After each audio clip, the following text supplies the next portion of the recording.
During the afternoon of August 31st, 1939, German forces made their final preparations for the invasion of Poland. Air crews studied their targets. Tanks moved to their assault positions. Then, in the early hours of September the 1st, German soldiers dressed in Polish uniforms attacked a radio station on the German side of the border, leaving behind some bodies.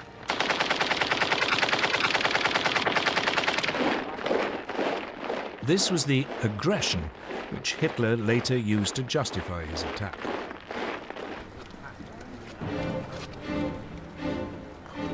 At 8 that morning, German troops pushed aside the Polish frontier barriers and mobile forces raced forward.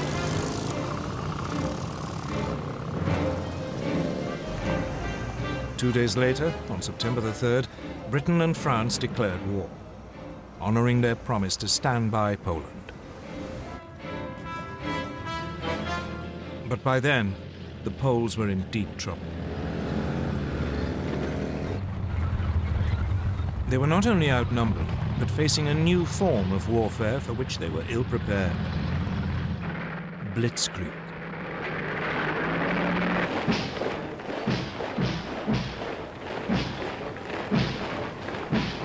In 1939, the German army consisted of 1.5 million men. Its elite were the panzers, tanks, 6 armored divisions and 4 light divisions intended for reconnaissance, a total of 2,400 tanks. These had been designed to break through an enemy's defenses and strike deep, cutting communications and spreading confusion. Enemy strongpoints would be bypassed, left to the following infantry to mop up.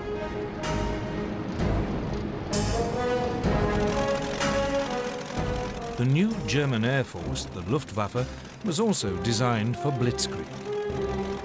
It had 2,500 aircraft lined up against the Poles. The most notorious was the Junkers Ju-87 Stuka dive bomber. It was a form of flying artillery, making pinpoint attacks in support of the fast-moving ground forces. The Poles could muster just 600 planes.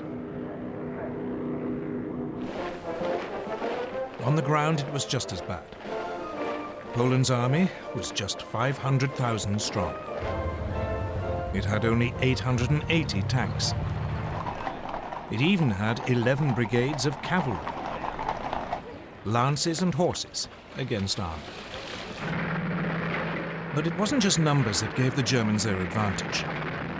They used their panzers in a radically new way, as separate, hard-striking units. The Polish tanks were dispersed to support their infantry. The Poles' task had been made even more difficult by the German takeover of Czechoslovakia. The west of the country, including the capital Warsaw, was now surrounded on 3 sides by German-controlled territory. This geographical advantage was essential to Germany's grand plan. The task of the first thrust of the tanks was to create an initial breakthrough. But actually winning the war depended on deep pincer movements designed to surround and crush the enemy. These would come from Army Group North under General Fedor von Bock. He would launch 2 thrusts from northeast Germany and East Prussia. Army Group South under General Gerd von Rundstedt would launch 2 more from Silesia and Slovakia. The aim would be for the pincers to meet near Warsaw and Brest-Litovsk.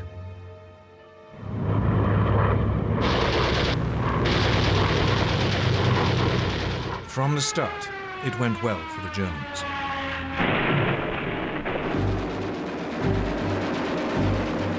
The Polish Air Force was effectively eliminated within the first 2 days.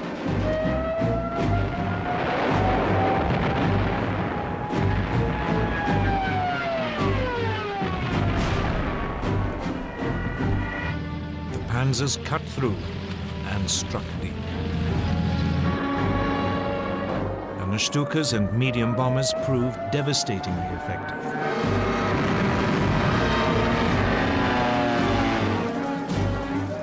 The Poles were sliced apart, pinned into pockets which yielded vast numbers of prisoners.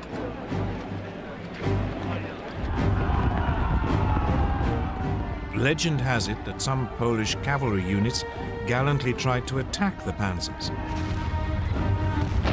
but it was futile.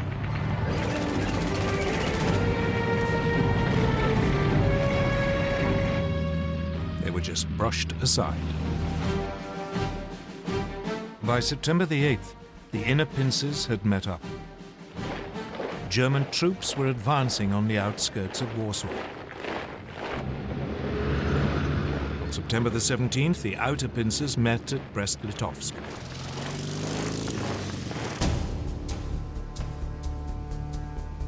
On the same day, Soviet forces crossed the eastern Polish frontier as part of the agreement reached between Hitler and Stalin in the Nazi-Soviet pact.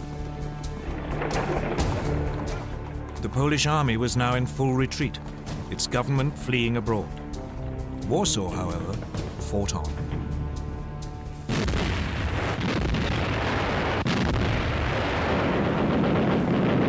Its defenders rejected a German offer to surrender, so the full fury of the German war machine was turned on it.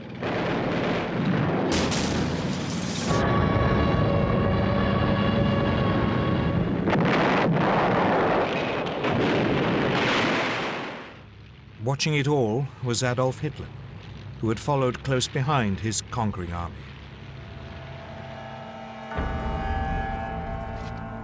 On September the 27th, Warsaw surrendered. The next day, the victors carved Poland up according to the Nazi-Soviet pact. The Soviet Union annexed slightly over half the country to the east. Germany took the rest. Both regimes began rounding up anyone who might present a danger in future. Many were murdered. And for the first time, the Germans revealed how they would behave against those peoples in Eastern Europe whom they considered inferior.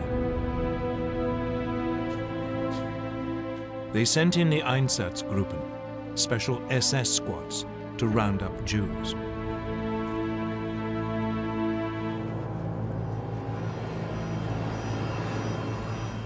Most were forced into ghettos in the major cities, where they would be starved to death. Others were executed on the spot.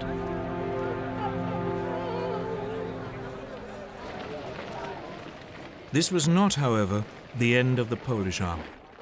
More than 50,000 troops escaped and eventually reached France. There, a provisional government had been formed by General Władysław Sikorski. The Poles would fight on bravely from abroad.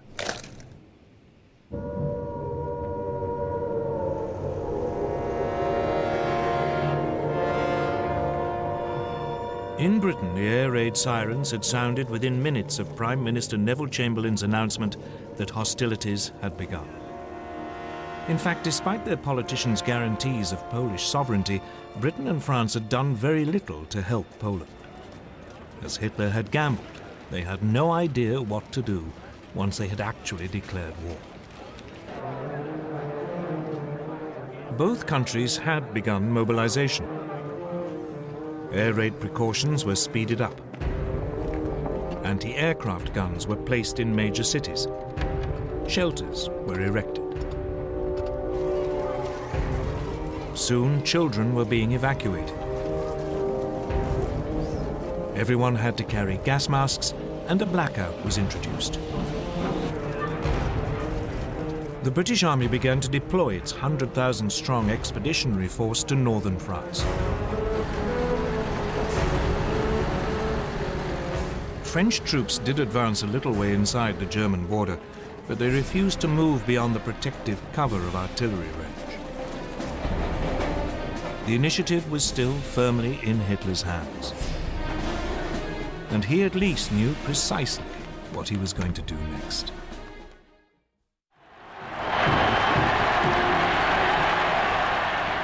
The Blitzkrieg against Poland had been a stunning success for Adolf Hitler.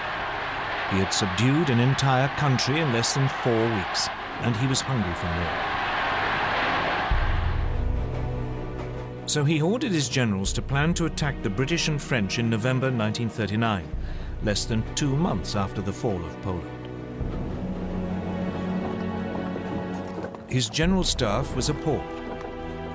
The bulk of the German army was still out east and had to be moved west. And there had been some serious losses in the Polish campaign. Lessons had to be learned. Polish anti-tank guns had destroyed a division's worth of the lightly armored panzers. A quarter of the aircraft used had been lost. The panzers were too light and unreliable, and they had frequently outrun both their supply columns and the marching infantry.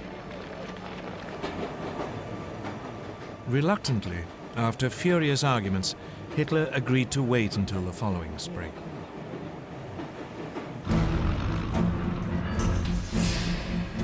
Meanwhile, his enemies were also learning lessons. Britain had thought that bombers would be a key weapon in the coming conflict. But when on September the 4th, Britain's Royal Air Force made a daylight raid on German shipping, 7 of the 30 bombers were shot down. It soon became clear that this wasn't a one-off misfortune. In some raids, over half the aircraft were lost. British bombers just weren't up to the job. So the RAF switched to night raids, and they decided to drop not bombs but leaflets, so as not to provoke retaliation.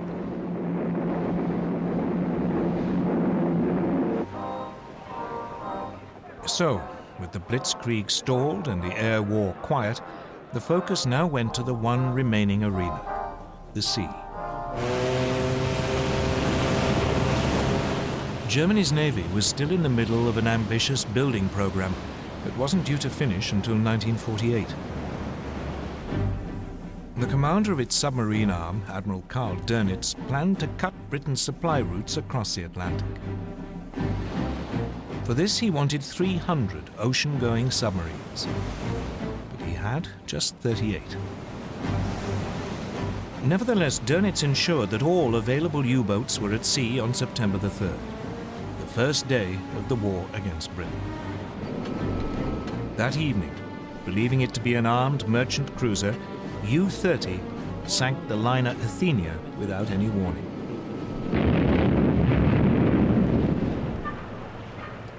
A 112 lives were lost, including 26 American citizens. The Royal Navy dwarfed its German counterpart. It had 12 battleships. Germany had none. It had 5 aircraft carriers. Germany, again, had none.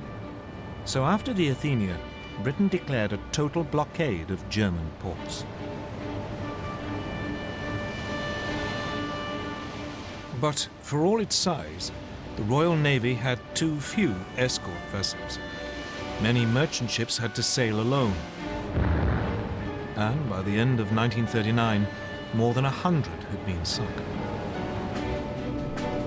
It quickly became apparent that the British had woefully underestimated the submarine threat. On September the 17th, U-29 sank the British aircraft carrier Courageous.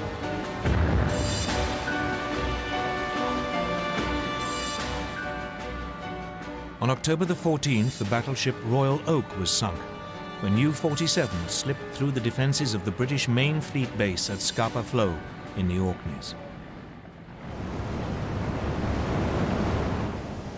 Meanwhile, Germany's small surface fleet had also been unleashed against the sea lanes. In the North Sea, the battle cruisers Scharnhorst and Gneisenau intercepted a convoy on November the 22nd.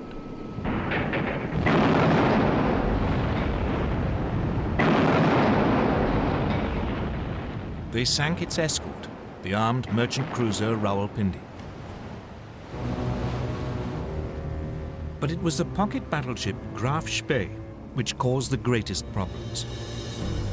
Designed specifically for commerce raiding, Its 11-inch guns could overwhelm any ship fast enough to overtake it, and it had the speed to escape from any battleship. The Graf Spee had slipped away from Germany before hostilities began. Soon it was cutting loose in the South Atlantic and Indian Oceans. Finally, 3 British cruisers, Exeter, Ajax and Achilles, intercepted it off the River Plate on the east coast of South America. The British ships damaged the pocket battleship so badly that it had to take refuge in the neutral Uruguayan port of Montevideo. The Germans were then fooled into thinking that a more powerful British force had arrived. When the Graf Spee was commanded to leave port, her captain scuttled her rather than risk annihilation.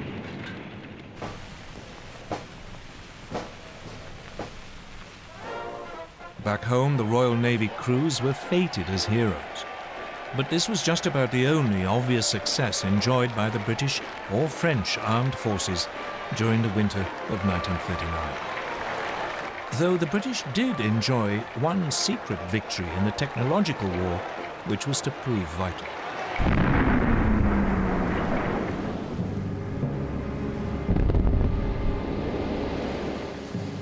As soon as the war began, Britain began to lose large numbers of ships to German mines. What was so mysterious was that the ships didn't seem to have actually struck them. The mines had simply exploded as the ships passed nearby. Then, on the night of November the 22nd, 1939, a German plane was spotted dropping a mine at low tide in the Thames estuary. Disarmed and rescued from the mud, the mine was found to be set off by the magnetic signature of a ship passing close by. The solution was to reduce a ship's magnetic signature by hanging a copper cable round the hull and then passing an electric current through it, a process called degaussing. Once degaussing was applied to all ships, the danger from the magnetic mine was massively reduced.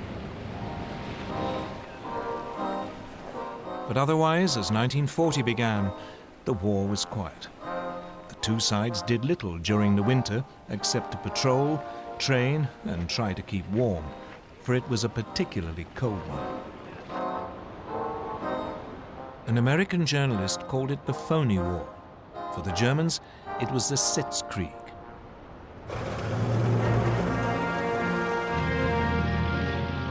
In the spring, the British Expeditionary Force took up its position towards the left of the front on the Belgian border.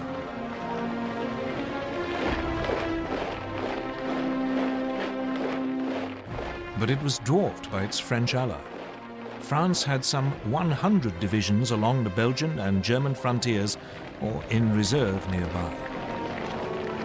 This imbalance meant that the British commander, Lord Gort, had to go along with the ideas of the French general Maurice Gamelin. And these were entirely defensive. French hopes were pinned on the massive ramparts of the Maginot Line. A series of fortifications, it ran from Switzerland to Belgium along the French-German border. The Maginot Line was considered to be completely impassable and would ensure that French territory remained safe. But otherwise, the Allies had no idea of how actually to defeat Germany. Instead, they brought up their forces and prepared for a repeat of World War I. They would blockade Germany to sap its strength, and they would dig in, ready to grind down the assault which they knew must come. None of their commanders seemed to consider that the Germans might have totally different ideas, or that the next moves might come in a completely different arena. Scandinavia.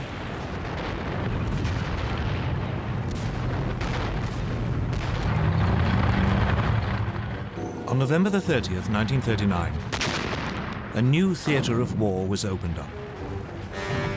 The Soviet Union invaded its tiny neighbor, Finland. Finland had only achieved independence from the Russians in 1918 and hated them. Soviet dictator Joseph Stalin was convinced that one day the Finns might allow the Germans in to attack Leningrad and the vital Arctic port of Murmansk. The Red Army outnumbered its Finnish opponents by more than 10 to 1. The invasion should have been a walkover. But its leadership had been devastated by Stalin's terrible purges. The Finns were led by General Gustav Mannerheim. He fought back using hit-and-run tactics amid the deep snow, often on skis. The Soviet troops, confused and poorly led, suffered massive losses. Finland's gallant resistance caught the imagination of the British and French. Soon they were planning to send help via Norway and Sweden. The fact that this might suck two neutral countries into the war was ignored.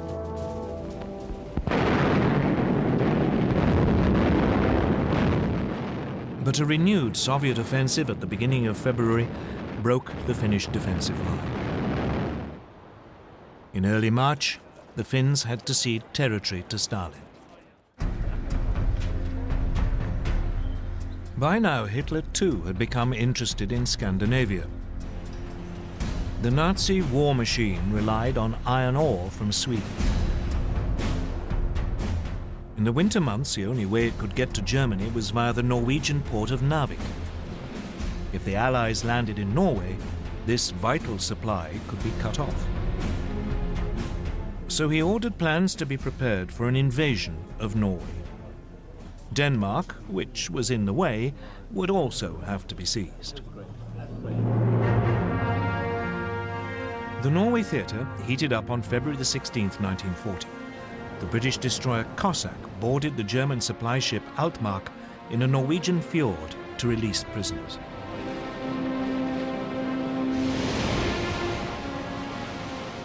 Then, on April the 9th, German troops began landing at 5 ports: Oslo, Kristiansand, Bergen, Trondheim, and Narvik. At the same time, men of their newly formed German parachute division seized Stavanger and Oslo airfields. The Norwegian defenders were swiftly overwhelmed, as were the Danes.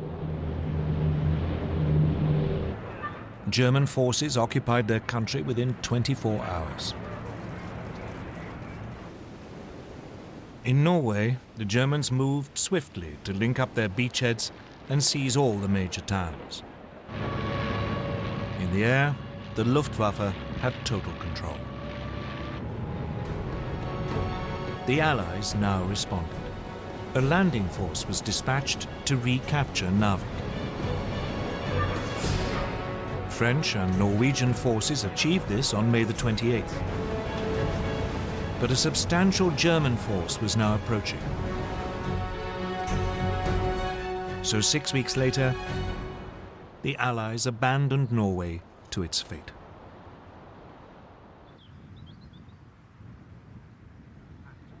Hitler had spent most of that winter and spring at his country retreat, the Berghof in southern Bavaria. For him, the events in Scandinavia were a sideshow. Instead, he was preparing for his next major blitzkrieg against Britain and France. The first plan his generals brought him had a familiar ring to it. The Germans would advance into Belgium, aiming to swing down towards Paris. It was a repeat of the Schlieffen Plan, which the Germans had used at the start of World War I. The Allies were expecting this, and their main strategic discussion was how to prepare for it. When the Germans attacked, the Allies planned that their forces west of the Maginot Line would swing forward into Belgium to hold them on the shorter and more defensible line of the rivers Dyle and Meuse.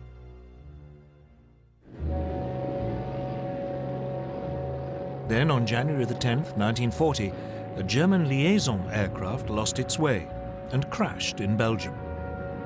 A copy of the German plan was found. This convinced the Allies that their Dyle plan must be right, and they deployed their troops accordingly. Unfortunately, the same event made the Germans alter their ideas entirely. Chief planner General Erich von Manstein had always thought the original plan unimaginative. He was worried that the German forces would become bogged down, as in World War I, and that his country would lose a long, drawn-out war. So he proposed to Hitler that the main thrust should be made at the point where the Maginot Line ended, and where the Allies were most vulnerable as their Western armies moved forward. Virtually all Germany's panzers would be gathered opposite the Ardennes in southeast Belgium. The Allies considered this hilly and wooded area almost impassable for tanks. It was, therefore, lightly defended. The plan was to drive deep behind the Allied armies, which would have advanced into Belgium. They could then cut them off, and all the forces sitting in the Maginot Line would be bypassed. It was a high-risk strategy. The German armor could become stuck in the forest, but Hitler loved it. So the German forces were redeployed without the Allies knowing. The Allies, meanwhile, prepared for their long defensive war. In addition to the formidable barrier of the Maginot Line, they had a slight advantage both in manpower, some 110 divisions available against 95 German, and in armor, about 3,000 vehicles against 2,700. The French also had the better tanks. Their 32-ton Char Bay had both 75 and 47mm guns. Its disadvantage was that the main gun was mounted in the hull, and so was difficult to aim. The other gun was in a one-man turret, from which the commander had to control the tank as well as man the gun. In contrast, the newest German design, the 17-ton Panzer Mark IV, had a 75mm gun in a spacious three-man turret, so its crew could work as a team, though only about 100 were available. The other main French tanks also had guns which matched those of their German counterparts, but again the French had the one-man turret. The one area where the Germans had a clear advantage was in the air.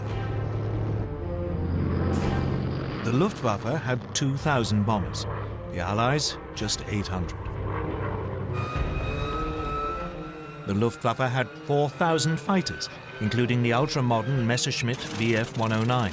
They faced just 2,500, mainly older aircraft.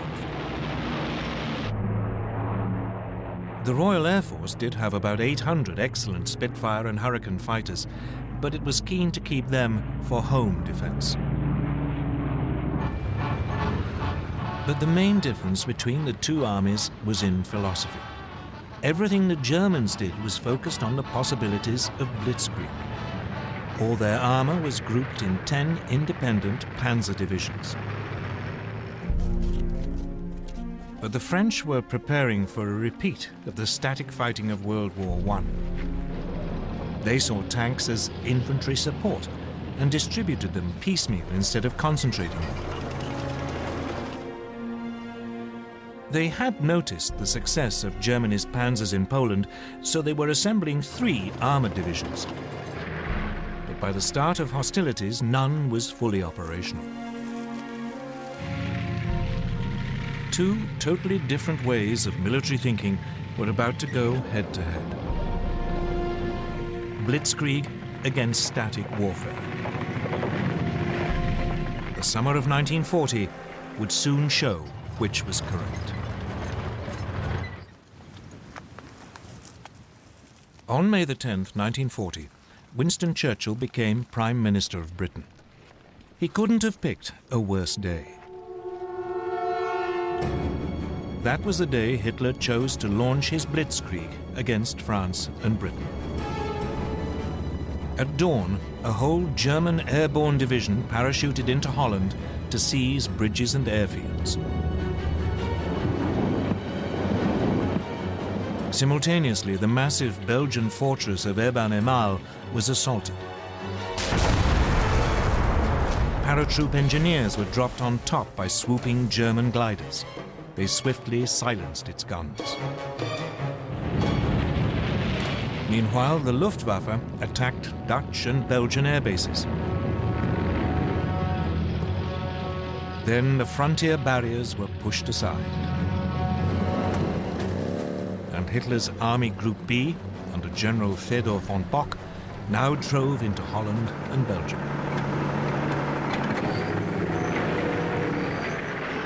As planned, the French and British armies along the Belgian border moved forward to their new defensive line along the Dyle and Meuse rivers. But none of the Allied commanders seemed to have noticed that German Army Group A, which had the bulk of the panzers, after brushing aside the Belgian frontier troops, had now begun driving through the hills and woods of the Ardennes to their south.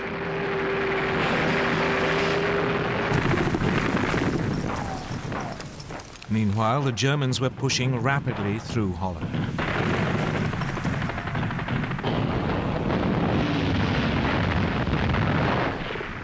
The obsolete Dutch army was no match for the highly tuned German war machine.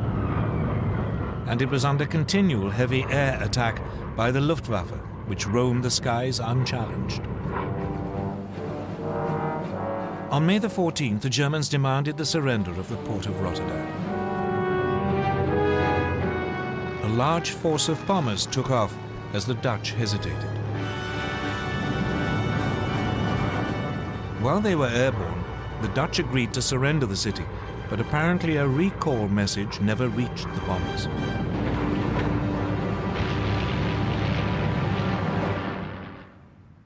Rotterdam was devastated. The Dutch capitulated the next day.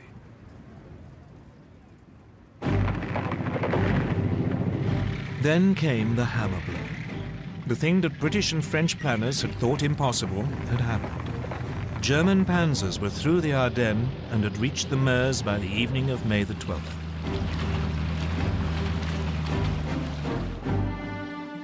Among the first to arrive at Sedan, well north of the Maginot Line, were the men of the 19th Panzer Corps, commanded by General Heinz Guderian, fresh from the triumphs in Poland. Guderian now showed how blitzkrieg should be done. He ignored the troops in the Maginot Line, and he didn't wait for his own infantry to catch up. He pushed straight on. The next day, assault troops crossed the River Meuse.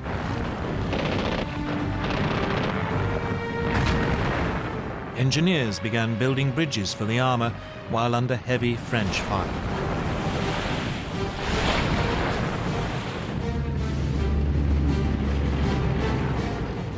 On the 14th, the panzers began crossing. That evening, Guderian's bridgehead was 8 miles deep. The French troops, stuck in the Maginot Line, were too immobile to intervene.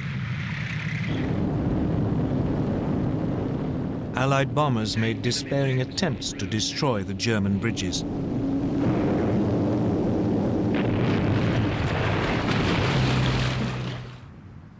But most were shot down.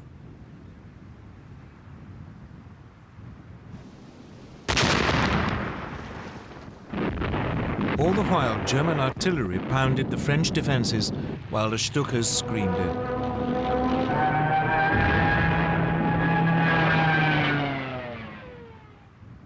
Just 3 days after the attack had been launched, the French defenders around Sedan broke.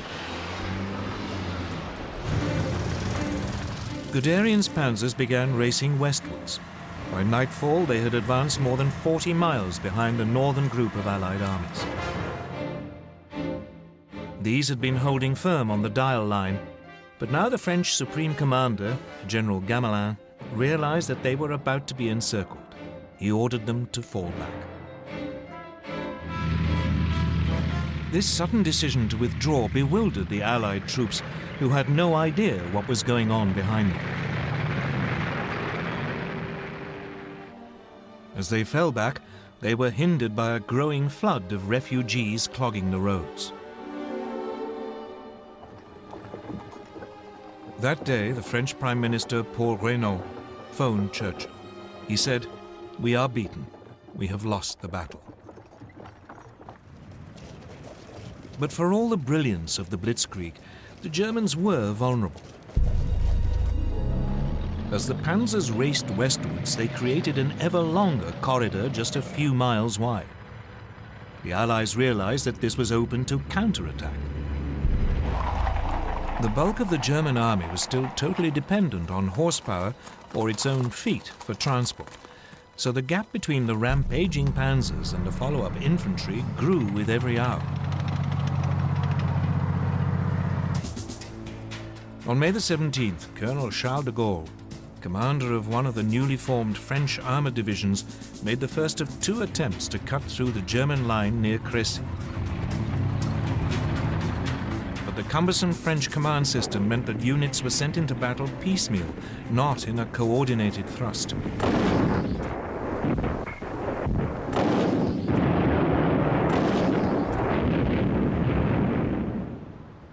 The Germans had little difficulty warding off both attacks, inflicting heavy casualties. It seemed that nothing could now stop Guderian. He plunged on, further and further into France. By the 19th, his lead units were past Péronne. On the 20th, in an extraordinary 56-mile dash, Amiens had been taken by lunchtime. Abbeville, just 14 miles from the English Channel, was seized by 9 that evening. And at midnight, a battalion of the 2nd Panzer Division reached the coast at Noyelles. The Germans had split the Allied front in 2. Everything now depended on whether they could defend this long, thin corridor, or whether the Allies could successfully counterattack.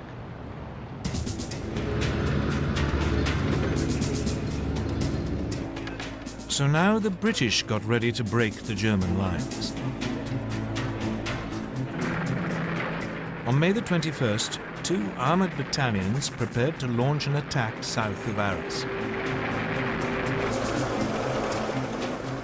The British tanks were even more unsuited to fast-moving armored warfare than the French. Their most effective machine, the Matilda II, had been designed for infantry support. Though well-armored, it was slow and undergunned.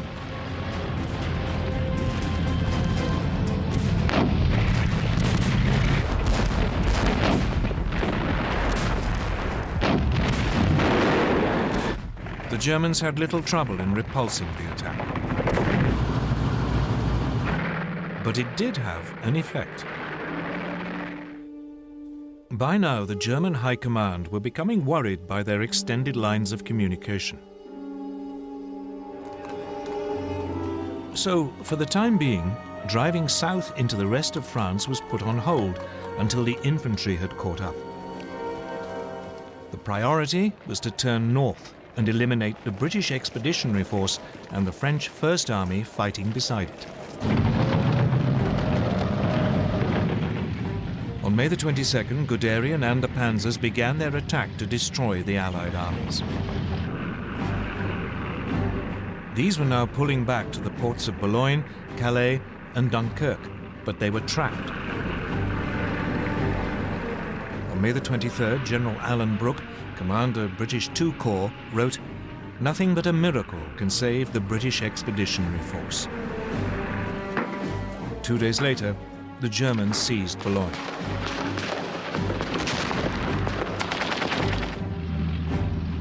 it was beginning to look as if even a miracle would be too late. May the 25th, 1940. The situation of the British Expeditionary Force and the French First Army was desperate. The port of Boulogne had been overrun. German troops had isolated Calais. The British were being forced back to the port of Dunkirk. Lord Gort, the British commander, advised his government that the only hope of saving even a fraction of his troops was to organize an evacuation by sea. But as the dive bombers screamed down and the panzers were poised for the final assault, evacuation seemed a forlorn hope. The British anticipated that Dunkirk would be overrun within a day. But unknown to the British, Hitler and the German High Command had made a decision which was to save them from total annihilation. The Germans were only too aware that their panzer crews were exhausted and their machines needed urgent repairs.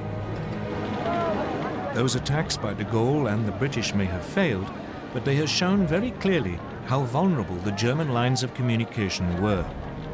This was the great weakness of blitzkrieg. So the High Command made a fateful decision. It decided to stop the panzers' advance to save them from further damage and wait for the infantry to come up. Only then would the Allied pocket around Dunkirk be eliminated. So the blitzkrieg was halted and the panzers lay idle. They would not advance for 2 days, just enough to buy the British in particular a little time to prepare.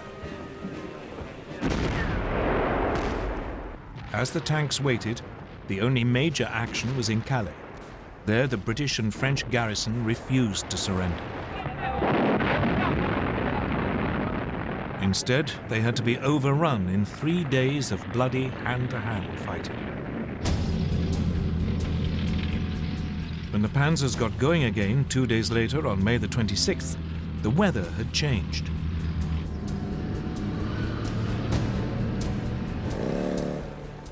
The Germans became bogged down in the heavy rain, again giving the Allies more time. So it was that at 7:57 p.m. on May the 26th, Vice Admiral Bertram Ramsay, flag officer commanding Dover, received a signal that he was to put Operation Dynamo into action. Operation Dynamo was a plan to withdraw the British Expeditionary Force by sea. He had prepared it more in hope than expectation that it could ever be used. The following day, a makeshift fleet of destroyers, tugs, and passenger ferries crossed the English Channel. But by the end of the day, less than 8,000 of the over 300,000 troops at Dunkirk had been rescued.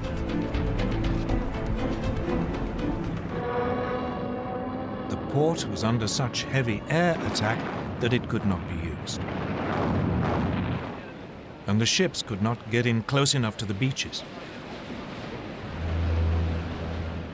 So Ramsay now sent out a call for any boats of shallow draft that were over 30 feet long. Hundreds of cabin cruisers, fishing boats and barges were gathered from harbours all over southern England and sent across the Channel, often crewed by their civilian owners. The little ships worked on the beaches of Dunkirk, ferrying troops out to the larger boats waiting to take them to safety.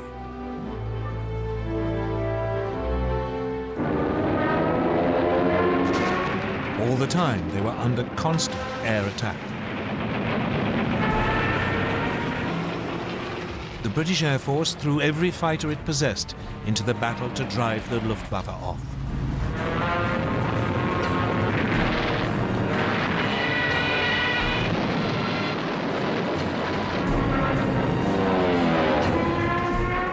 Even so, 7 French and 6 British destroyers were sunk, together with 24 smaller warships.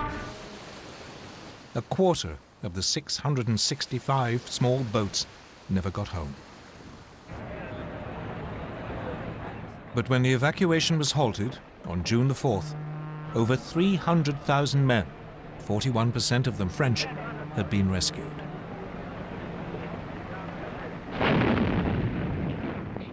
None of this would have been possible without the heroism of the French army. It played a vital role in slowing down the German advance.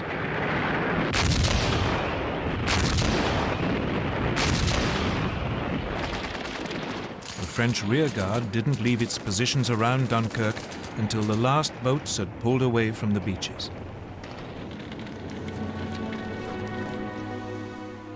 One British officer compared them to the last stand of the Spartans at Thermopylae.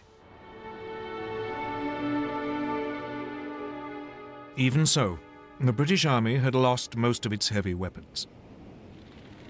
It wouldn't be fit to fight the Germans again for a long time.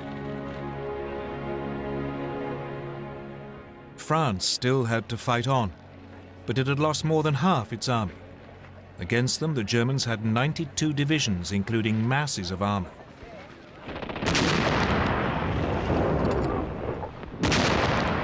At 4 in the morning of June the 5th, a short bombardment began the final destruction of France.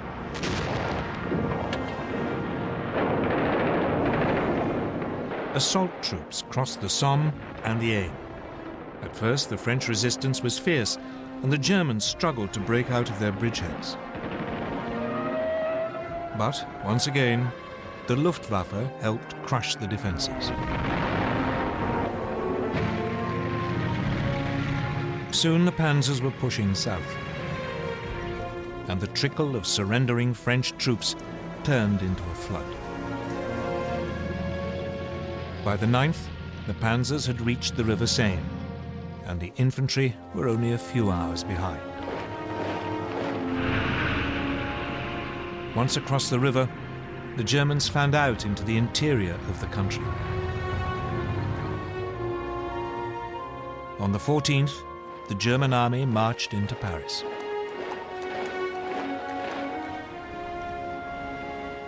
The swastika was raised on the Eiffel Tower.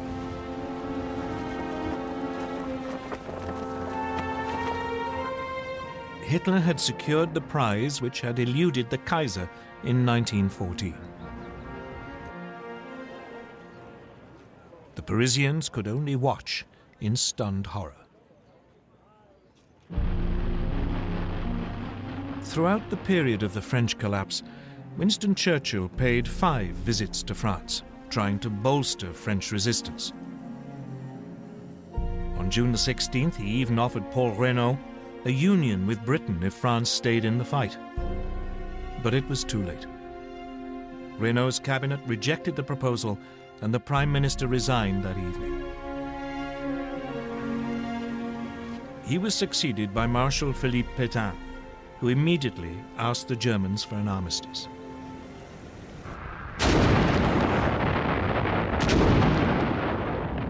It was only now that the Germans finally began to attack the Maginot Line, which had been left isolated.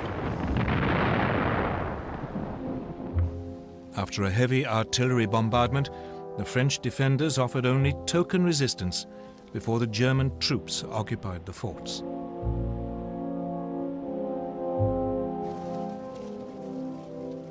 On June the 21st, Hitler went to Compiègne, where the railway carriage in which the Germans had signed the armistice in 1918 was kept.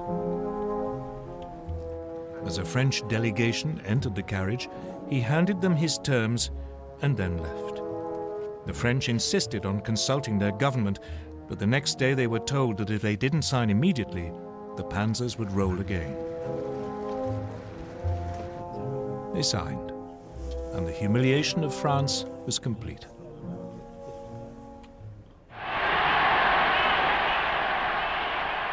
For Hitler, his control of Western Europe seemed absolute. He felt sure that Britain must now seek peace, and that soon he could turn to the next stage of his master plan.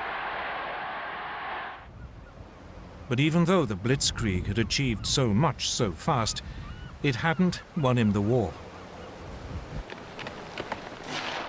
The British, battered and wounded, had escaped to fight another day.